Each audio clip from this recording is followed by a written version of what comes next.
also today as a member of the very generation that seems to be in the center of a war that we did not create, but we oftentimes find ourselves in the headlines. It is inarguable that the collective patience and the strength of our institutions is being tested by criminal forces. It is inarguable that it is heartbreaking to see that the face of both victims and perpetrators of crimes are overwhelmingly young, while many have not lost them other features. Moreover, these are the same young men, and I say young men because we predominantly see young men, should be building businesses and raising families, but we are saying rest in peace, and they're often buried in Westbury or locked away in Dodds. Mr. President, this debate is about a legislation that adds to the arsenal of tools that we have, an arsenal that the government has been building since 2018, an arsenal that seeks to modernize our tools of justice because we are no longer dealing with criminals who are writing letters to pen pals. We are talking about persons who are threatening witnesses, who then fear for their lives. We are talking about updating our legislation so that we can match the new age of criminals that we are dealing with, and also strengthening the ability of law enforcement to be proactive and not simply trying to catch criminals after a crime has been committed, as well as seeking to hold law enforcement accountable for their actions. Mr. President, it would be disingenuous, and so I agree with Senator Andre World, because the government has recognized this since 2018, that we cannot legislate and police our way out of crime and violence, and that social development and indeed the development of young people in this country requires a slate of actions that not only speak to the judiciary, but that also deal with other things. It would be disingenuous to suggest that this bill alone, or the 10th bill, will get rid of crime. Well, that's not a secret. We know this. Additionally, the truth is that we know that crime is a breakdown in the social fabric of our societies. And so we have to give, and we have been given, a response on several fronts: economic empowerment and opportunities, judicial responses, social investment, international cooperation, families and building families, and other methods of socializing reforms. These have to work together to address the challenges that we are having. If we are honest with ourselves, the criminals that we are dealing with are not the criminals of 20 years ago. They're not even the criminals of 10 years ago. These are criminals that recognize that times have changed. They are using tools and technology that is up to date with the 21st century and indeed 2025. And so crime is organized differently, and the way that it preys on our young people has also changed as young people like myself navigate an increasingly complex world. Criminal organizations are not ragtag groups, better connected, better financed. Those that are in Jamaica could engage with us here in Barbados. No matter where in the world you are, where globalization is not only for governments, but the criminals using it too. And so they are more sophisticated in how they recruit. We think it only happens on the blocks. That is not the case. And so how they traffic and how they intimidate has also changed. Guns are now trafficked in parks and assembled, making it more difficult to catch. Information spreads fast, and we know that in this honorable chamber when we look at social media, then the truth can even catch up. Violence is filmed and shared and consumed in real time, and it magnifies its impact. These are not secrets. This is a reality. And so our young people are coming of age in this generation. We are a modern generation, growing up in a world that is overwhelming and interconnected. News is instantaneous. Opinions are spread with the tap of a screen. Frustrations build loudly and quickly. The lure of immediate gratification, whether through likes, money, Our notoriety has never been stronger. And so too often, crime and violence present themselves as quick answers in a world where opportunities sometimes feel very slow to come. Mr. President, I'm not saying this at all to condemn my generation because I believe in my generation. I say this to remind us that young people are navigating pressures that many generations, and no generation indeed before them, has faced. Social media amplifies ambition and anger. I like X, formerly known as Twitter. And so if you are there, you understand the frustration of young people. The gig economy has reshaped how we view work and worth.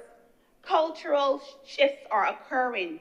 Some of the old norms that our parents and grandparents enjoyed and grounded and rooted themselves in are no longer there. And so oftentimes as young people, we can feel unmoored, pulled in multiple directions. And so we search for belonging and meaning. In this environment, gangs or fast money is not born out of evil, it is born out of vulnerability, out of a yearning for identity, and out of the most basic human need to be seen, to be valued, and to be part of something. And so when this government speaks, and I think oftentimes somewhere in the political theater it becomes difficult to keep up with what is actually happening. So I wish to share that today. When this government speaks, we are talking about responding to crime. We do not only talk about punishment, we talk about understanding as well. We talk about building systems that meet young people where they are. We talk about making sure that they have pathways to growth so that they know that their future is not bound by the limitations of their present. Mr. President, I know this very well. I come from parents who migrated to Barbados from Guyana. I've been here since I was 2 years old. Mr. President, I understand what it means for people to ask who you belong to and you don't got an answer that satisfies them, because we know the first thing Bajans like to ask is who you belong to. And my surname is Trim, so that's always a question.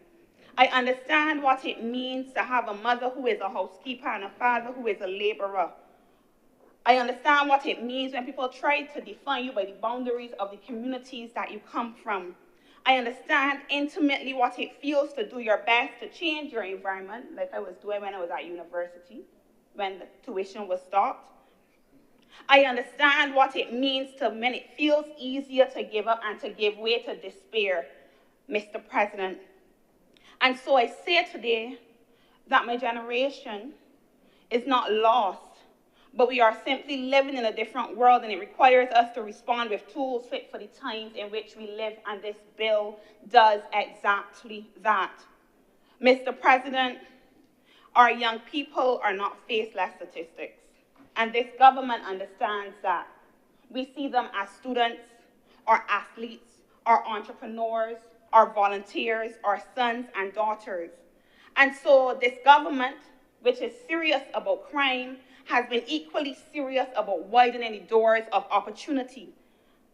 And so we are building a society that is trying to make it easier for young people to pick up skills than a gun, for young people to access capital to a business than surrender to despair, and for athletes to travel to represent their country rather than be lured by gangs. And I continue to say that we have done that since 2018. Pairing legislation with strong social interventions in youth development and in social development and indeed in social welfare.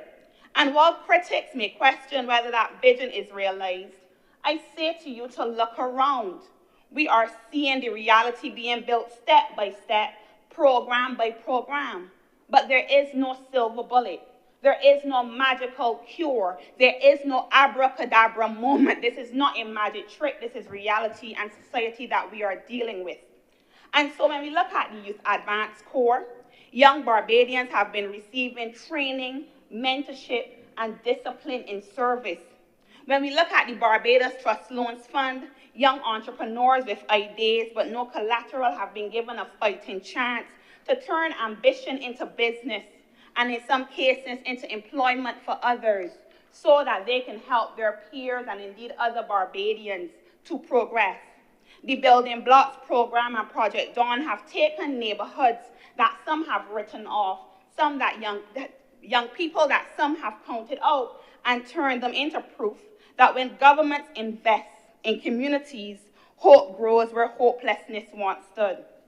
And Mr. President, our investments have not been limited to one sector.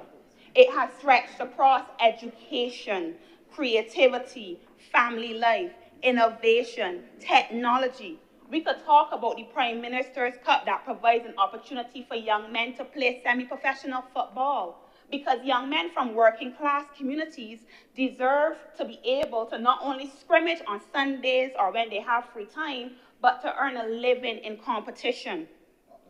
We can also talk about the Thousand Families program that is tackling intergenerational poverty at its roots, because we should not wonder whether a child's future should be determined by where they come from. It should not matter where you come from, and this government wants to make sure that it does not. We have continued to retool education on technical and vocational training. We have expanded opportunities in the creative industries, and we intend to continue doing so. On Carry Festa, we will see some of our best, brightest, and most talented on display.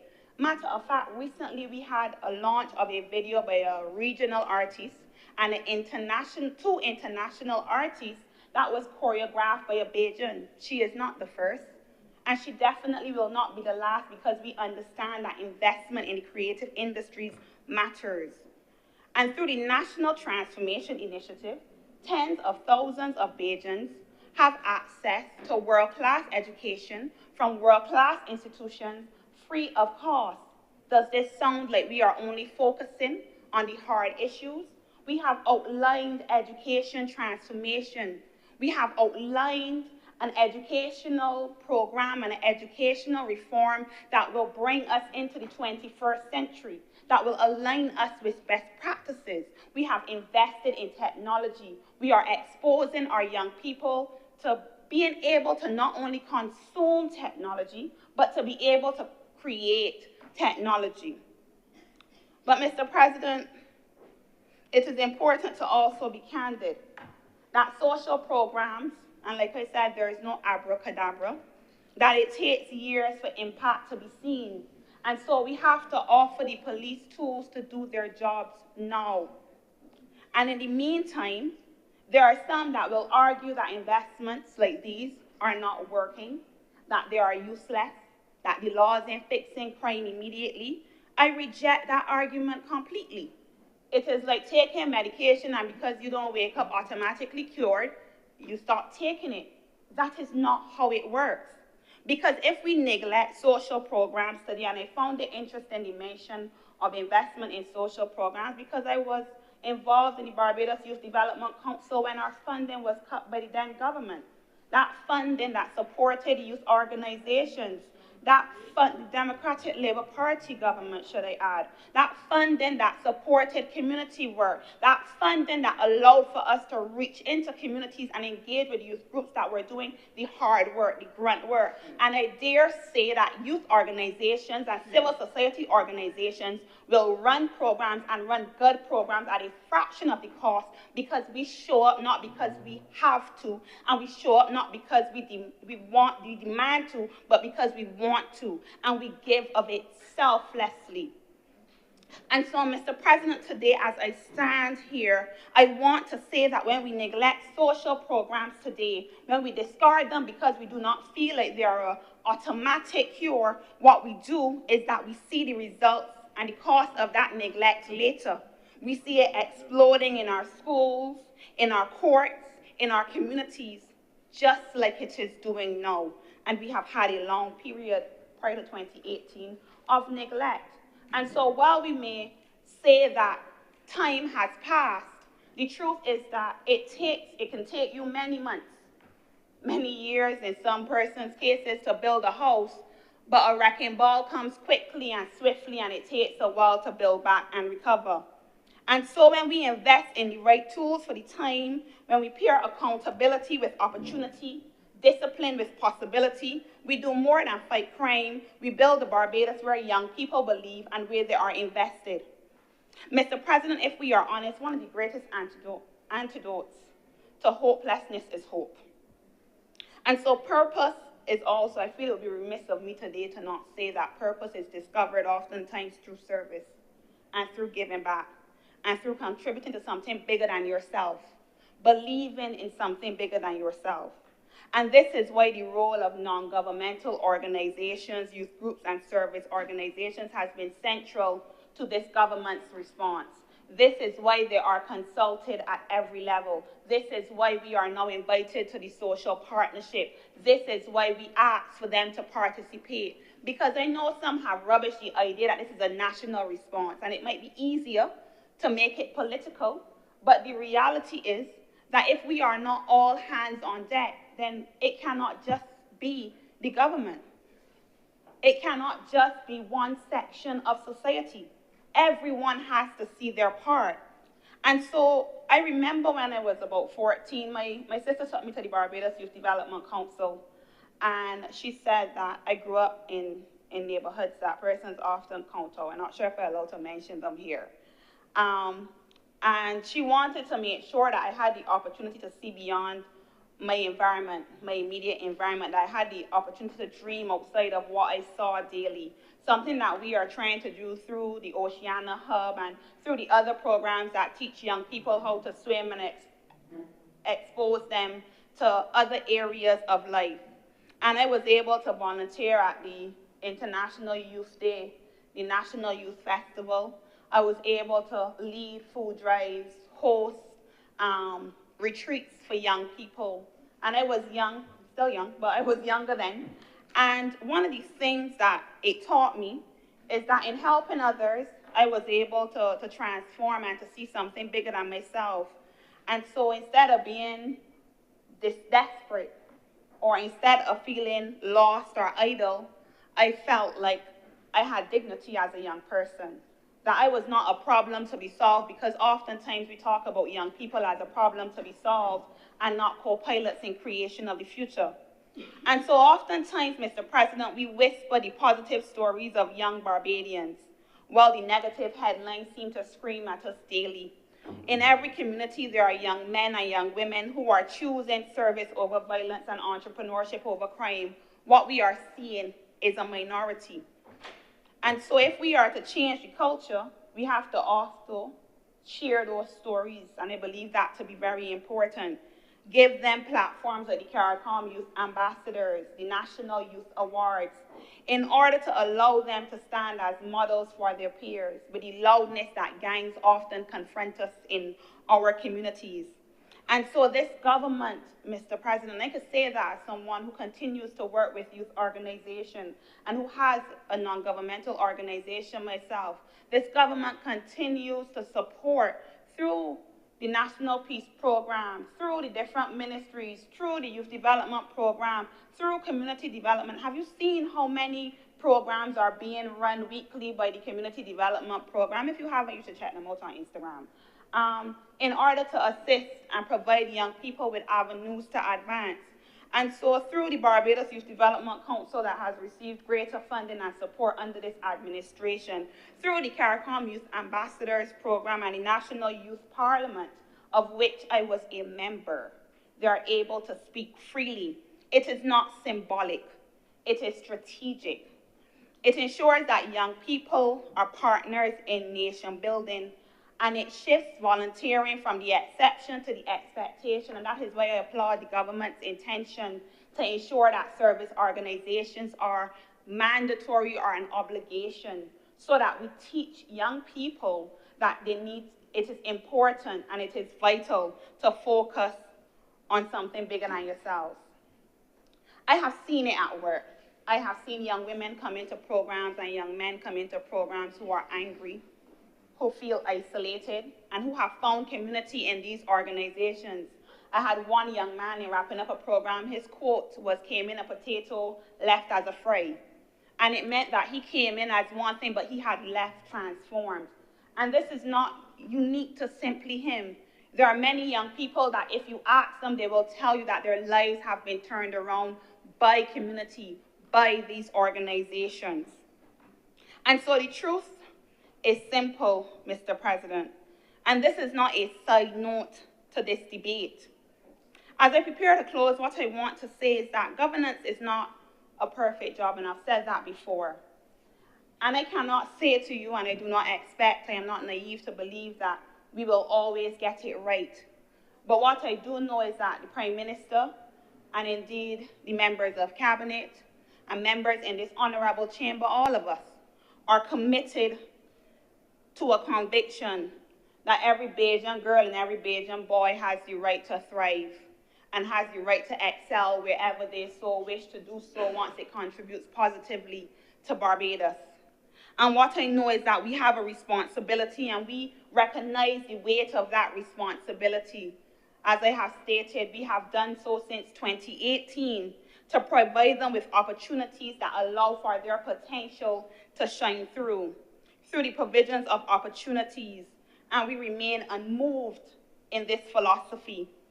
Mr. President, as I stand to close, I want to return to where I began, that I am the youngest member of this honorable House, and I see it as a unique perspective. I also use social media quite a lot. And I listen and I hear what my generation says. And the truth is that a lot of our frustration is built on the feeling that we are not moving fast enough.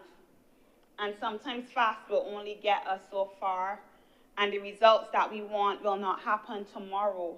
And so we have to put our hands to the plow. We do not have the luxury of opting out of governance as young people. We do not have the luxury of opting out of democracy. We do not have the luxury of choosing our individual rights and freedoms above the collective good. That is not how society works. Societies cannot function like that. Selfishness feeds gangs. A desire for self feeds criminals without thought for others, without empathy. And so we are not waiting idly by for a savior. And we do not believe, and we cannot believe, that there is a cure-all for crime. No single law, no single program, no single policy will do that. On that we are certain. On that we can agree. But I am certain that we can also agree that the police have a job to do. And we ask them daily to protect and serve. We ask them daily to look out for our best interests. We ask them daily to ensure that we are not held by fear. And so while we must be guided by the past, we cannot be paralyzed by it. And I sat here and I wondered if that is the suggestion, that we be paralyzed by fear and paralyzed by the past, so we do nothing. And today I stand to say that that would simply be unacceptable and irresponsible. And so I stand and support this bill because I believe that the government understands, based on the legislation that it has brought since 2018, based on the kind of policies it has enacted since 2018, that we have a responsibility to not only secure the country for today, to not only ensure that it is here for literally tomorrow, but for many years to come. Because when our great forefathers sowed the seed, the things that we are confronting for them may have been unimaginable. And therefore, it is our responsibility to imagine beyond what they believed and give our young people a fighting chance at tomorrow. And with that, Mr. President, I am obliged.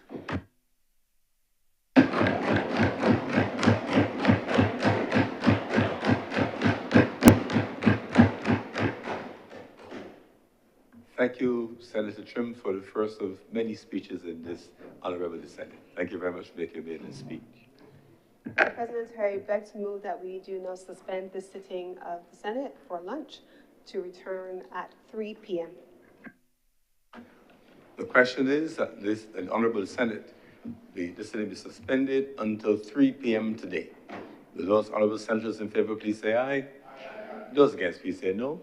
The ayes have it. The sitting is suspended until 3 p.m. today.